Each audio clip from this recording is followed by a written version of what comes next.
안녕하십니까. 파파의 트레이딩 룸입니다. 5월 8일에서부터 5월 13일, 5월의 두 번째 주간의 흐름을 함께 연구해 보도록 하겠습니다.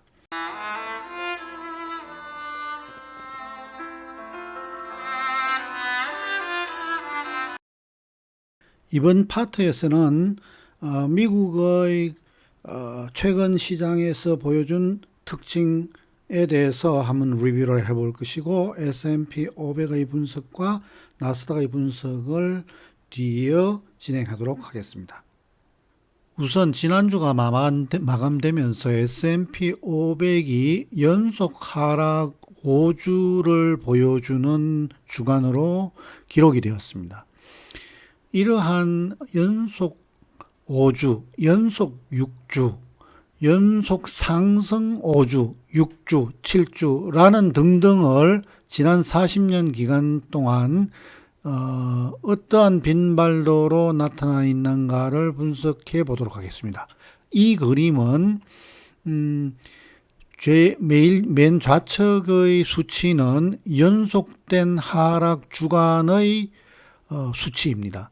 오른쪽 화살표로 표시하였듯이 지난 주말이 마감되면서 연속 마이너스 5주의 하락이라는 수치로 표시가 되어 있고, 과거 40년 2200개가 넘는 데이터 중에 주간 데이터죠. 연속 4주보다도 큰 데이터는 많지 않았습니다. 이러한 현상을 기록한 이후의 S&P 주가의 그 다음의 흐름은 어떠했는지를 이제 함께 분석해 보도록 하겠습니다.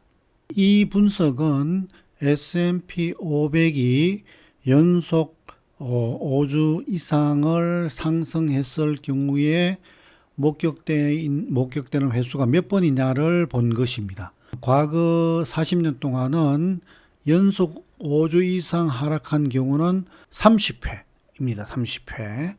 구간 총 데이터 수는 2208개지만 5개 묶음으로 봤을 경우에의 이러한 구간 조각은 442조각입니다.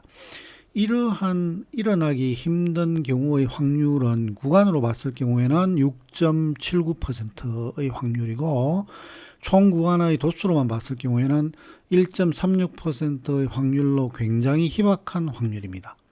이러한 현상이 발생되고 난 다음에 그 다음 주말의 기준이 이러한 5주 연속 종가 대비 상승하였을 것이냐 하락하였을 것이냐에 대한 도수를 계산한 결과 상승한 케이스는 17번, 하락한 목격 횟수는 12번으로 상승할 확률이 58.62%입니다.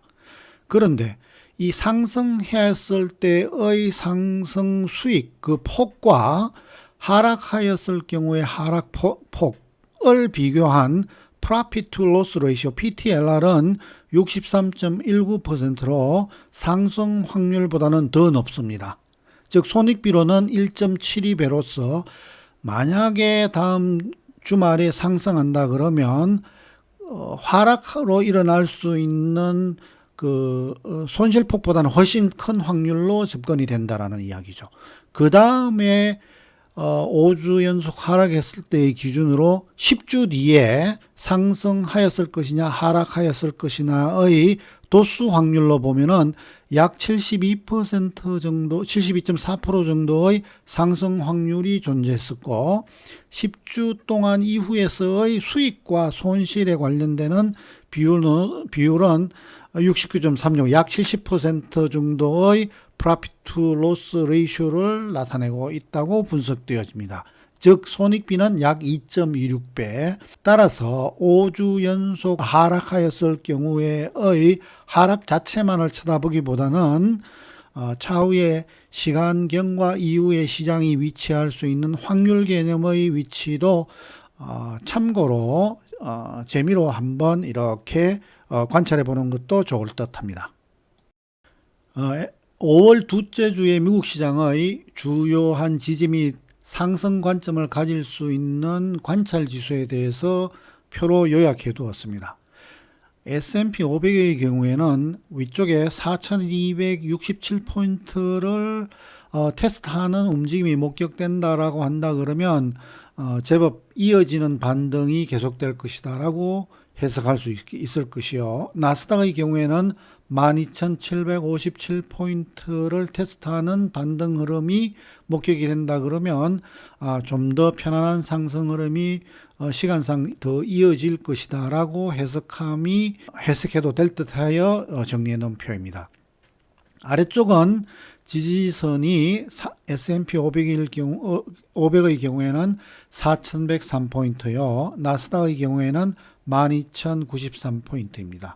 추가적으로 테스트를 해서는 안 되는, 그럼에도 불구하고 테스트를 할 경우에, 그리고 음선으로 진행될 경우의 주간의 차트에서 S&P 500의 경우에는 4,021포인트, 나스닥의 경우에는 11,761포인트를 타치하면서 훼손하는 흐름이 이어질 경우에는 하락 추세의 흐름이 그 강도를 더해가며 진행될 것이다 라고 판단하면 될 듯합니다. 지난주에 가장 큰 그 이슈는 FRB의 빅스텝, 즉 50 베이시스 포인트의 금리 인상에 대한 이야기입니다. 그래서 이번에는 페드 펀드 레이트의 역사에 대해서 간략히 그 중에서 금리 인상 쪽으로 나타났던 데이터들을 간략히 살펴보고자 합니다. 해당 내용은 이 표로 금리 2015년부터 2018년 동안 금리 인상에 관련된 부분을 정리해 두었습니다. 2015년 12월부터 2018년 12월까지 9차례의 연속적인 금리 인상 기간 동안 S&P 500의 주가 궤적은 어떠했는가를 그림으로 캡처한 모습입니다. 이렇게 연두색으로 표시한 이 구간 동안, 이 주간으로 표시되어 있는 이 구간인데, 이 구간 동안 9번의 금리 인상을 겪은 S&P의 궤적입니다. 이 표는 2019년부터 2020년 동안 5차례의 금리 인하 과정의 정리표이고요. 그 이후에 금년도 3월부터 시작된 금리 인상에 관련된 표를 정리한 캡처 화면입니다. FRB가 50 베이시스 포인트 이상의 큰 폭의 금리 인상, 빅스텝이라고 이야기하는 큰 폭의 금리 인상을 단행한 것은 2000년도 들어와서는 두 번째입니다. 2000년도 5월 16일 이래로 두 번째 나타나는 현상이고, 과거 1994년도부터 95년도에 이르는 기간 동안 4차례 정도의 빅스텝이 있었습니다. 이러한 때에 S&P 500의 주가 흐름은 어떠했는지를 캡처한 그림입니다. 참고하셨으면 하겠습니다.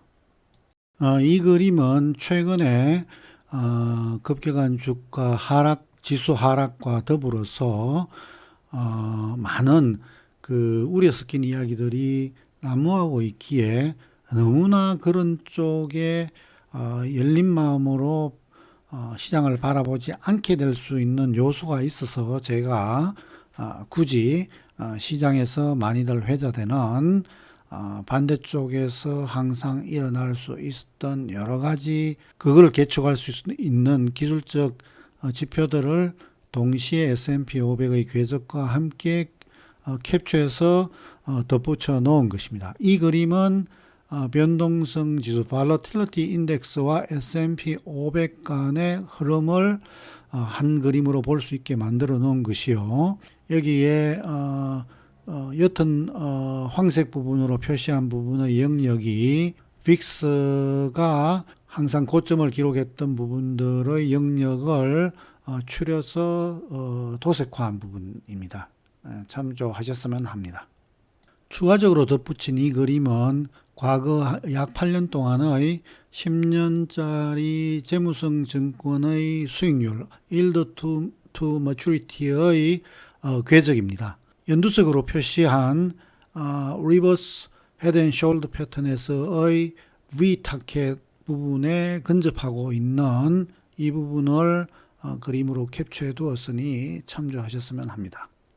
이제 S&P 500의 지수 흐름에 대해서 살펴보도록 하겠습니다. 이번 주에는 지지력 테스트와 반등이 공존하는 주간으로 보여지고 개인적으로는 단기 반등 흐름을 보일 듯한 자리로 분석됩니다. 지속적인 하락 트렌드의 종식은 쉽지 않아 보이는 것은 사실입니다. 그러나 군데군데 나타나는 지지력에서의 반등, 차후에는 이 반등을 실마리로 불씨로 삼아서 트렌드 전체를 리버스를 할 수 있는 그런 자리들이 곳곳에 출현할 수 있는데, 아마도 다음 주 정도에는 단기 반등 흐름을 보일 듯하여 그림을 각종 저항선과 지지선으로 이거는 이 부분은 기존에 지속적으로 언급되었던 수치들이길래 변한 바는 없습니다. 내용들을 기록한 것을 그림으로 도식화하여 나타내고 있습니다. 참조하셨으면 합니다. 나스닥 역시 기존의 지지력이 약할 것이라고 이야기한 연장선에서 아래 설정한 모든 지지선들을 차례로 순간순간 반등은 있었으나 다 훼손시킨 마당에 딱히 새로 설정한 지지선을 집어내기가 쉽지 않았습니다. 이번에 11,761포인트 신규 지지선이 설정이 되었고, 아마도 나스닥 역시 현재 지수 언저리에서부터의 단기 반등이 나타날 수 있는 주간으로 보여집니다. 여기에 연두색으로 점선으로 표시한 수준까지의 반등, 즉 12,757포인트의 시도 여부가 앞으로 향후 위기 극복의 단초가 될 듯하며, 반등 흐름이 나타났을 경우에 이 흐름을 어떻게 요리할 수 있는지를 관찰하는 것이 매우 중요할 것이라고 판단이 됩니다. 복잡한 숫자로 정리된 여러 데이터들을 들어주시느라고 고생하셨습니다. 이어서 구독과 좋아요는 장차 소통하고 자료 작성에 많은 힘이 될 것이기에 반드시 부탁드려 봅니다. 다음 주에 뵙겠습니다. 감사합니다.